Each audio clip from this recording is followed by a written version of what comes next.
할렐루야, 할렐루야. 하나님의 은혜와 평강이 함께 하시기를 축원합니다. 3주째 주일 점심을 금식하며 기도하고 있는데요, 불편한 게 많은 줄 알지만 잘 따라주셔서 감사합니다. 이제 한 주만 더 참으시면 되니까요, 교회를 위해서, 자신을 위해서 간절히 기도하는 일에 기쁜 마음으로 동참해 주시기를 바랍니다. 2024년 형제교회로 결연한 4개의 교회가 청결이라는 같은 목회 주제를 가지고 1월 한 달 동안 공동 설교를 전하고 있습니다. 오늘은 제가 준비한 말씀을 4개의 교회가 같이 전합니다. 미국 통계청의 발표를 보니까 전 세계의 인구가 이제 처음으로 80억 명을 넘을 것이라는 예측이 있었습니다. 80억 인구 중에 예수님을 영접한 사람으로, 그리고 그 중에서도 기둥이라는 이름으로 모여서 신앙생활 할 수 있는 것은 큰 은혜요, 축복인 줄 믿습니다. 여러분이 속하여 섬기는 교회 귀히 여기시기를 바랍니다. 예배하고 은혜 받는 자리를 사모하시고 목회자와 성도를 귀히 여기시고 맡은 자리에서 충성하며 하나님 마음에 합한 교회를 함께 이루어 가시기를 축원합니다. 청결을 유지하는 것은 쉬운 일이 아닙니다. 몸을 씻으면 잠깐 깨끗할 수 있겠지만 먼지도 금방 묻고 세균과 때가 금방 우리를 더럽힙니다. 우리의 마음과 영혼도 마찬가지입니다. 회개하고 용서받아 거룩하게 되었어도 죄의 유혹과 시험은 금세 우리를 넘어뜨리려고 합니다. 그래서 다시 더러워지기가 쉽습니다. 청결한 상태를 잘 유지하기 위해서는 수시로 씻어내야 하고 닦아내는 수고를 감수해야 합니다. 더러워지지 않도록 스스로를 잘 방어도 해야 하고 더러움과 맞서 싸워 이기도록 공격도 잘 해야 합니다. 여러분 혹시 야구 좋아하십니까?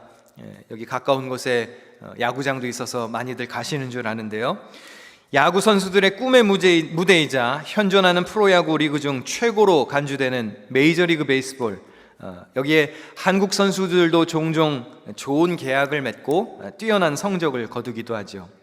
슬라이드를 한 장 보실까요? 2013년에 추신수 선수가 텍사스 레인저스와 7년 동안 1억 3천만 달러의 계약을 맺었었죠. 바람의 아들 이종범 선수를 아시나요? 이종범 선수의 아들 이정우가 얼마 전에 샌프란시스코 자이언츠와 6년 동안 또 좋은 계약을 맺었습니다. 그런데 최근에 메이저리그 야구는 물론이고 북미 스포츠 역사상 최고에 해당하는 계약이 있었습니다. 일본 야구 선수 오타니 쇼헤이가 LA 다저스와 10년간 무려 7억 달러의 초대형 계약에 합의했습니다. $700 million. 계좌에 다 이 정도 돈은 있으셔서 안 놀라시는 거죠? 네, 이 정도 돈은 돈도 아니다. 한국 돈으로 9,200억 원. 네, 알겠습니다. 다들 1조 원씩은 통장에 있으신 걸로.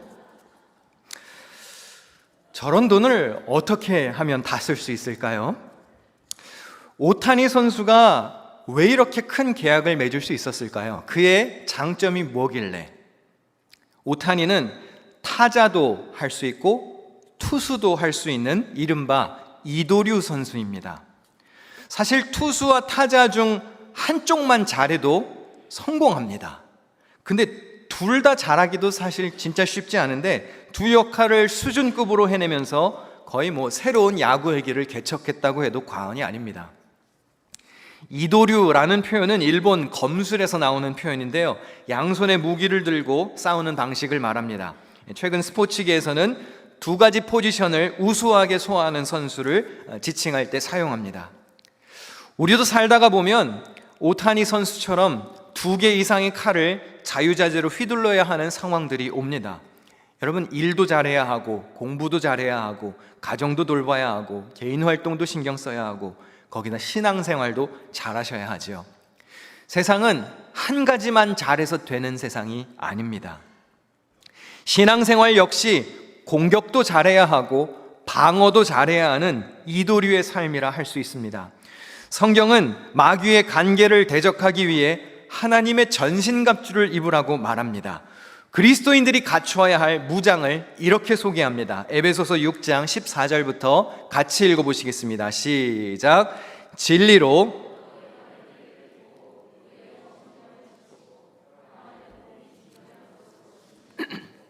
모든 것 위에 믿음의 방패를 가지고 이로써 능히 악한 자의 모든 불화살을 소멸하고 구원의 투구와 성령의 검 곧 하나님의 말씀을 가지라. 하나님의 전신갑주는 우리 몸을 보호하고 방어하는 수비 무장도 있지만 들어서 휘둘러야 하는 검, 즉 공격 무기도 있습니다. 우리가 힘차게 2024년을 시작했지만 올해도 변함없이 우리의 믿음이 흔들릴 만한 일들이 분명히 있을 것입니다. 맥 빠지는 소리도 있을 것이고 믿음 꺾는 일도 있을 것이고 우리의 기회를 죽이고 사명을 잃게 만드는 일들이 분명히 생길 것입니다. 그러나 우리는 이러한 것들에 마음을 빼앗겨서는 안 됩니다. 나를 공격하는 것들이 생길 때 하나님의 전신갑주로 잘 막아내야 합니다. 할렐루야. 필요하다면 성령의 검도 휘둘러서 원수를 무찔러야 합니다. 수비도 잘해야 하고 공격도 잘해야 합니다. 그렇게 승리하시기를 바랍니다. 올해도 하나님은 우리보다 앞서가시며 우리의 앞길을 선한 길로 인도하실 것입니다. 믿음으로 주를 의지하면서 여러분의 달려갈 길을 잘 마치실 수 있기를 주님의 이름으로 부탁드립니다. 마태복음 5장에서 7장까지 흔히 산상수훈이라고 부릅니다. 예수님이 산에 오르셔서 하신 가르침이라고 해서 산상설교, 산상보훈이라고도 부르죠. 예수님께서 하늘나라의 복음을 전하셨을 때 말씀을 듣고 회개한 사람들이 모여들었고 예수님을 따라다니며 그의 가르침을 사모했습니다. 먼 옛날 산에 모인 청중들에게 하신 예수님의 가르침은 오늘 예수 그리스도의 이름으로 교회에 모여있는 우리를 향한 말씀이기도 합니다. 오늘 본문 마태복음 5장 8절은 예수님의 산상수훈 중에서도 흔히 팔복이라 불리는 구절 중 하나입니다. 오늘 본문을 다시 한번 같이 읽어보겠습니다. 시작. 마음이 청결한 자는 복이 있나니 그들이 하나님을 볼 것이며. 자, 이 말씀은 명령이 아닙니다. 율법이 아니고요. 복을 위한 어떤 조건을 제시하는 말씀이 아닙니다. 이 말씀은 선언되는 축복입니다. 선언되는 축복.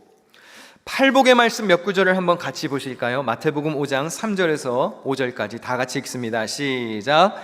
심령이 가난한 자는 복이 있나니 천국이 그들의 것이며 애통하는 자는 복이 있나니 그들이 위로를 받을 것이며 온유한 자는 복이 있나니 그들이 땅을 기업으로 받을 것임이요. 자, 이 말씀들을 보면 심령이 가난해져야 천국을 소유한다는 말이 아니고요. 너희들이 애통을 해야 위로를 받을 것이고 온유해져야 땅을 받는다는 말이 아닙니다. 이 축복 선언은 주님의 말씀을 사모하여 모인 제자들이 이미 가지고 있었던 그들의 현재 모습이었습니다. 그러니까 이미 마음 가난하고 이미 애통하고 이미 온유한 자들이 모여있는 중에 예수님이 말씀하신 겁니다. 여러분, 교회가 어떤 곳일까요? 가난하고 슬프고 온유하고 줄이고 목마르고 자비하고 평화를 만들어가는 사람들이 모이는 공동체가 교회입니다. 팔복 말씀은 천국에 가기 위한 조건을 제시하는 말씀이 아닙니다. 예수님을 따르는 자들의 모습이 본질적으로 어떠해야 하는지를 선언하는 말씀입니다. 마음이 청결한 자는 하나님을 본다고 했습니다. 여기서 마음은 인간의 의지, 사고, 감정이 거주하는 곳이죠. 사람의 행위와 태도가 결정되는 곳이 마음입니다. 청결하다에 해당하는 원문을 보면 단순히 위생적인 청결의 의미를 넘어서 제의적인 정결을 의미하는 것입니다. 구약에서는 구약시대 때는 제사를 드렸죠. 제사를 드리려면 제물이 있어야 했습니다. 제물이 정결해야 하나님이 받으신다고 했죠. 율법적으로 부정함이 없는 자만이 하나님께 나아갈 수 있었습니다. 이처럼 인간도 그의 마음이 부정하지 않고 정결해야 하나님께 나아갈 수 있다는 그런 의미입니다. 그런 자가 하나님을 본다고 했습니다. 여기서 하나님을 본다는 말은 예배를 통해서 주님의 임재 가까이 나아간다는 뜻입니다. 본래 이스라엘 백성들은 성소에서 하나님을 만났죠. 거기서 하나님의 말씀을 들었습니다. 그러니까 하나님을 본다는 말은 우리가 눈으로 하나님의 어떤 형태와 모습을 확인한다는 의미보다는 그분의 말씀과 그분의 약속을 듣는 것을 의미합니다. 마음이 청결한 자는 어떤 자입니까? 우리의 마음 자세와 의지, 이런 모든 우리의 내적 자세가 하나님의 뜻에 전적으로 맞추어진 사람을 말합니다. 하나님을 향한 일편단심을 가진 사람이지요. 오직 하나님의 계명과 말씀이 다스리는 삶을 의미합니다. 그런 자들이 하나님을 만날 수 있고 하나님을 볼 수 있고 하나님을 예배하는 자리, 주님의 임재의 자리에 가까이 갈 수 있는 것입니다. 시편 24편 3절과 4절을 같이 읽겠습니다. 시작. 여호와의 산에 오를 자가 누구며 그의 거룩한 곳에 설 자가 누구인가? 곧 손이 깨끗하며 마음이 청결하며 뜻을 허탄한 데 두지 아니하며 거짓 맹세하지 아니하는 자로다. 이 시편 24편은 성소에 들어갈 때 읽혀진 성소 입장 의식시입니다. 주님이 거하시는 성소에 들어가려면 손이 깨끗해야 하고 마음이 청결해야 한다고 말합니다. 손은 외적인 면을 가리키죠. 마음은 내적 상태를 가리킵니다. 여호와의 산 성소, 즉 하나님을 만나서 예배하는 자리에 가까이 나아갈 수 있는 사람이 누구냐? 겉과 속이 깨끗한 사람이라는 것입니다. 최근에 청소로 유명해진 연예인이 하나 있습니다. 혹시 Fly to the Sky라는 그룹의 멤버인 브라이언을 아시는지 모르겠습니다. 사진을 한 장 보실까요? 이 사람 혹시 아세요? 좀 시대가 지난 가수이기는 합니다. 근데 이 브라이언이 거의 병적으로 위생과 청결에 신경을 쓰기 때문에 그의 생활이 방송을 통해서 전해졌고, 다른 사람들 집이나 자동차를 청소해주는 컨텐츠로 이제 화제가 되어서 다음 슬라이드를 보시면 뉴스에까지 출연을 했습니다. 청소의 솔루션을 제공하기도 하고. 근데 이제 가수 활동을 오래 쉬었기 때문에 요즘 젊은 사람들에게는 이제 잘 모르는 연예인일 수 있습니다. 그냥 청소 잘하는 아저씨라고 불린대요. 근데 이 사람은 청소기를 하루에도 수차례 돌리고요, 옷을 색깔별로 계절별로 정리를 해놓고 냄새에 민감해서 사람을 냄새로 기억한대요. 그래서 그 사람 별로였어 생각해보면 냄새가 별로였다는 것이죠. 청소용품 구매에만 1억 원 넘게 사용했다고 말할 정도로 그는 청소에 진심인 사람입니다. 그런데 그가 방송에서 했던 말이 흥미롭기도 하고 화제가 되기도 해서 소개하겠습니다. 제가 한 말은 아니기 때문에 좀 거친 용어지만 그냥 여과 없이 그냥 말씀을 드리겠습니다. 브라이언이 이런 말을 했어요. 다음 슬라이드를 보여주시면, 더러우면, 다음 슬라이드가 있나요? 더러우면 가지 4개가 없는 거래요. 네, 그렇게 얘기를 했어요. 더러우면 가지 4개가 없는 거라고 얘기를 해요. 조금 순화해서 말하겠습니다. 더러우면 버릇 없는 것이다. 이 무슨 의미일까? 네, That's nasty 지금 이러죠. 방송에서 저런 표정이 자주 나옵니다. 그래서 뉴스 앵커가 물어봤어요. 그게 무슨 뜻입니까? 더러운 게 왜 버릇 없는 겁니까? 그랬더니 그 사람이 그런 말을 합니다. 손님을 집에 초대했는데 집을 치워놓지 않았다고 생각해 보십시오. 그럼 앉아야 할 의자가 지저분하거나 식탁이 엉망이면 방문한 손님들이 마음이 불편하지 않겠습니까? 그건 손님을 향한 예의가 아니라는 거예요. 오늘 속회로 모이는 날입니다. 속회로 모이다 보면 가정을 공개하고 가정에서 모일 경우가 있죠. 오늘 속회 모임 있습니다. 어디로 오세요? 했는데 갔더니 변기에 지저분한 것도 있고 쓰레기도 엄청 널브러져 있고 이불도 여기저기 날아다니고 식탁도 더럽고, 그러면 속회원들이 가셔서 야, 우리 속장님 집 참 좋다 그럴까요? 마음이 불편할 수 있겠죠. 더러운 것은 타인을 향한 예의가 아니라는 겁니다. 그건 버릇없는 것이라는 거죠. 여러분의 집, 여러분의 사무실은 물론이고 교회도 마찬가지입니다. 청결하기 위해서 노력해야 합니다.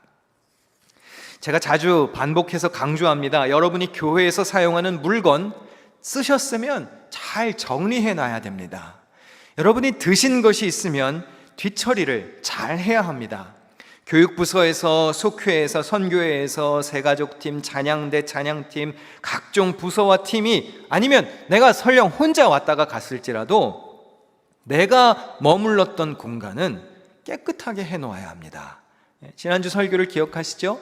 아름다운 사람은 머문 자리가 아름다워야 합니다.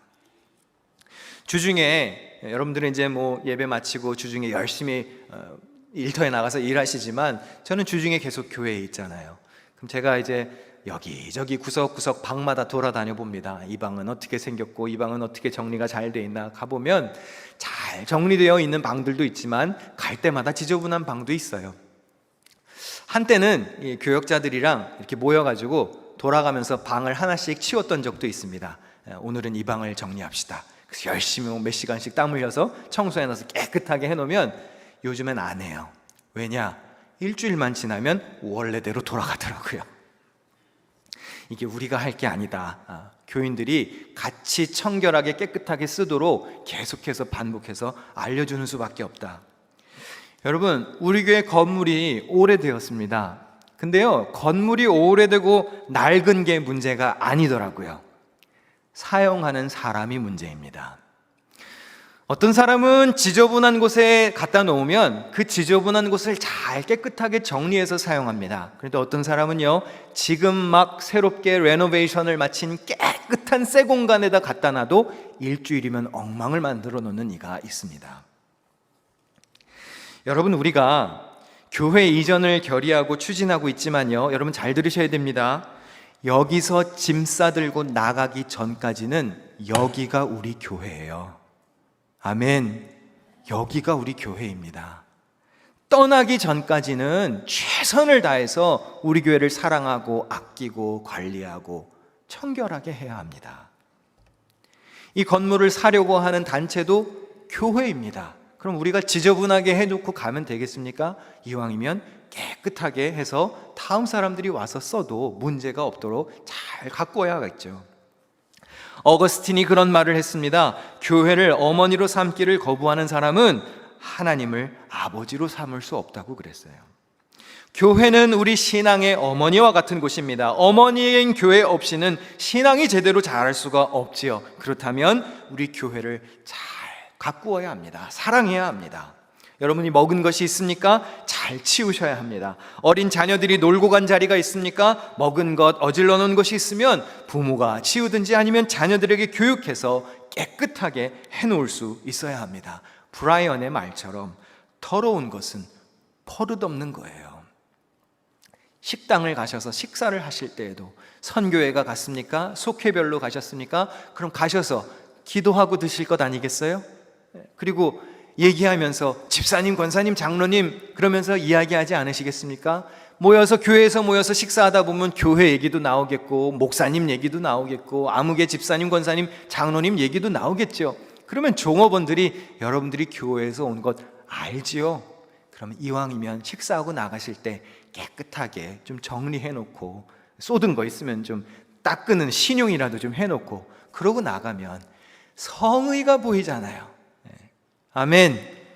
깨끗하게 하시기를 바랍니다. 주의 이름으로 갔다가 욕은 먹고 나오지 말아야죠. 여기 청년들도 앉아 계시는데 청년들 잘 들으셔야 합니다. 어른들이 편하게 사용했던 공간 라마시를 그대들에게 주었습니다.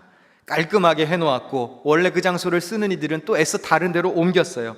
저도 아쉬운 소리 들어가며 청년들에게 공간을 내준 겁니다. 그렇다면 청년쯤 되었으면 여러분의 공간은 여러분이 잘 관리해야 합니다. 청년들 아멘이신가요?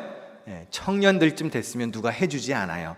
그러니까 오늘 제가 영어 예배도 설교하거든요. 거기에 청년부 회장이 있을 거예요. 그러니까 거기 청년부 회장에게도 제가 잘 강조하겠습니다. 임원들을 돌아가면서 청소를 하든지 잘 가꾸라고. 더러운 게 버릇없는 거래요. 그런데 여러분 생각해보면 하나님 앞에서도 그렇지 않습니까? 영적으로 더러운 것도 주님 앞에 버릇없는 겁니다. 하나님이 너희는 거룩하라 그렇게 말씀하셨는데 거룩하지 않은 것은 하나님 앞에 버릇없는 거예요. 그럼 우리가 어떻게 거룩할 수 있겠습니까? 민수기 15장 40절 말씀 같이 한번 읽어보실까요? 시작. 너희가 내 모든 계명을 기억하고 시편 119편 9절입니다. 다 같이 시작. 청년이 무엇으로 그의 행실을 깨끗하게 하리이까? 주의 말씀만 지킬 따름이니이다. 하나님의 말씀을 가까이 하고 준행하는 것이 거룩하게 깨끗하게 살아가는 비결이랍니다.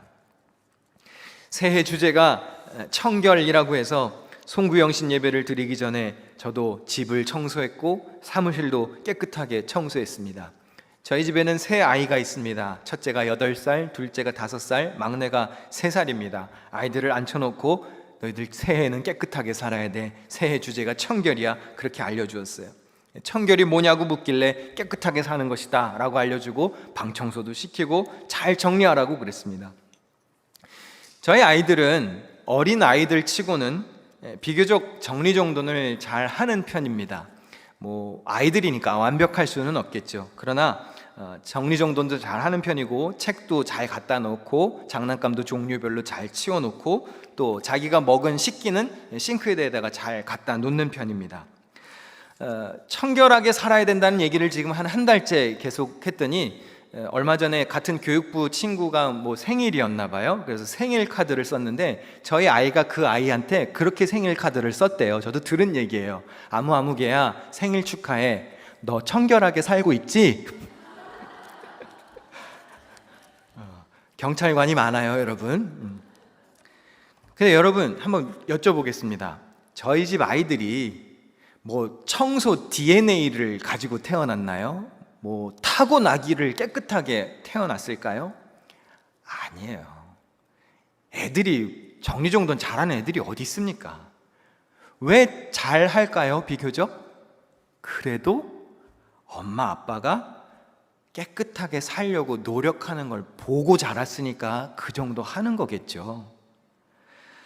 여러분, 지저분한 사람 옆에 있으면요 같이 지저분해집니다. 위생 상태도 마찬가지지만 마음 상태도 그렇습니다. 더러운 말 잘하고 욕하기를 즐겨하고 험담하기를 즐겨하는 사람 옆에 자꾸 있잖아요. 그럼 여러분도 그렇게 돼요. 그리고 여러분 귀에 자꾸 그런 말이 들린다? 그럼 여러분도 문제가 있는 거예요. 자꾸 그런 자리에 여러분이 앉는 거예요. 복 있는 사람은 오만한 자의 자리에 앉지 않는다고 그랬습니다. 더러움이 있는 자리, 거룩하지 못한 자리, 더러운 말이 들리는 자리가 있으면 복 있는 사람은 피해야 되는 거예요. 개그맨 유재석 씨를 아시죠? 오랜 기간 전 국민의 MC로 인기가 있는 사람이고 장수하는 연예인입니다. 그 유재석이 이런 말을 한 적이 있습니다. MC가, 사회자가 인터뷰를 하면서 그런 말을 했어요. 유재석 씨, 왜 유재석 씨는 욕하는 걸 본 적이 없어요? 험한 말을 쓰지 않으시던데 유재석 씨는 왜 욕을 안 하세요? 그랬더니 유재석이 그런 말을 합니다. 새겨 들으십시오. 제가 보니까 욕을 자꾸 하면 자꾸 욕할 일만 생기더라고요. 욕을 자꾸 하니까 자꾸 욕할 일만 생기더래요. 칭찬에 발이 달렸으면 험담에는 날개가 달렸습니다. 그래서 잠언 20장 19절에 이런 말이 있습니다. 우리 다 같이 한번 읽겠습니다. 시작. 험담하며 돌아다니는 사람은 남의 비밀을 새게 하는 사람이니 입을 벌리고 다니는 사람과는 어울리지 말아라. 우리 한 번 더 읽으실 때 우리 찬양 준비해 주시면 좋겠는데요. 조금 전 구절 여러분 마음에 새기시면서 한번 다시 읽겠습니다. 시작. 험담하며 돌아다니는 사람은 남의 비밀을 새게 하는 사람이니 입을 벌리고 다니는 사람과는 어울리지 말아라. 위생적으로 지저분하고 말과 행동이 지저분하고 마음과 생활이 지저분하면 그 모습을 보고 자라는 여러분 집의 아이들은 물론이고 여러분 주변에 있는 사람들도 그의 영향을 받습니다.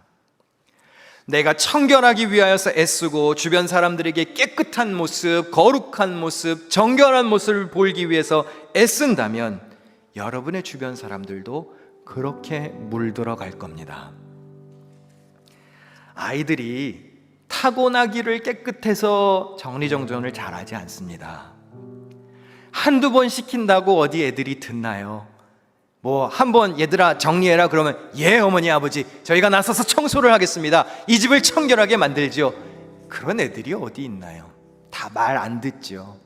한 번 말해서 듣는 아이가 어디 있습니까? 그런데 여러분, 훈련은 될 때까지 시키는 거예요. 훈련은 왜 훈련이죠? 한두 번 시켰다고 잘 안 되니까 될 때까지 하는 게 훈련입니다. 근데 우리는 어떻습니까? 한두 번 깨작 해보다가 에휴 역시 난 안 돼. 아유 이걸 어떻게 바꿔? 안 되지. 아니요. 될 때까지 하는 게 훈련입니다. 여러분의 삶이 거룩하지 않습니까? 청결하지 않습니까? 청결해질 때까지 청결하도록 노력해야 하는 거예요. 저희 집에는 아이들 칭찬 스티커가 붙여 있습니다. 자기 할 일을 하면 스티커를 하나씩 붙이고요. 청소를 하든지 뭐 공부를 숙제를 다 하든지 이렇게 마치면 스티커를 하나씩 붙여서 이게 누적되면 엄마가 1불씩 용돈을 주고 그걸 가지고 교회에 와서 음료수도 사 먹고 모아서 자기가 사고 싶은 것도 사고 그럽니다. 왜 이런 걸 할까요? 솔직히 부모가 더 번거롭습니다. 그리고 어떻게 보면 좀 치사하게 느껴질 수도 있는데요. 왜 하죠? 가르치려고 하는 거예요. 가르치려고. 교육을 위해서 하는 겁니다. 교육이 뭐 특별한 게 있나요? 될 때까지 하는 게 교육이에요. 무슨 비법이 있는 게 아니고 무슨 특수한 방법론이 있는 게 아니고 무슨 마법과 같은 교재가 있는 게 아닙니다. 여러분, 교육은 될 때까지 하는 거예요. 안 되면 될 때까지, 몸에 뵐 때까지, 습관이 될 때까지. 아침에 일어나서 기도하고 말씀을 묵상하고 내가 착하고 거룩하게 빛과 소금으로 살아가기 위해서 애쓰고 노력해서 그게 내 습관이 될 때까지 하는 거예요. 그래서 제가 늘 말씀드리잖아요. 변해야 한다고요. 예수 믿는 사람 변해야 합니다. 물론 사람 잘 안 변합니다. 사람의 본성 잘 바뀌지 않습니다. 그러나 저만 봐도 어느 정도의 노력으로는 훈련할 수 있어요. 제가 교육전도사일 때와 신학생 때와 지금의 모습은 완전히 달라요. 그거는 노력한 겁니다. 이만큼 애써서 그래도 여기까지 온 거예요. 청결, 거룩, 순결하게 사는 거, 정결하게 사는 거 한두 번 해보다가 대충 말면 아무 소용이 없습니다. 지저분해지면 다시 씻어내고, 어질러졌으면 다시 치우고, 무너졌으면 빨리 다시 세워서 잘 될 때까지 해보는 거예요. 더러우면 버릇없는 겁니다.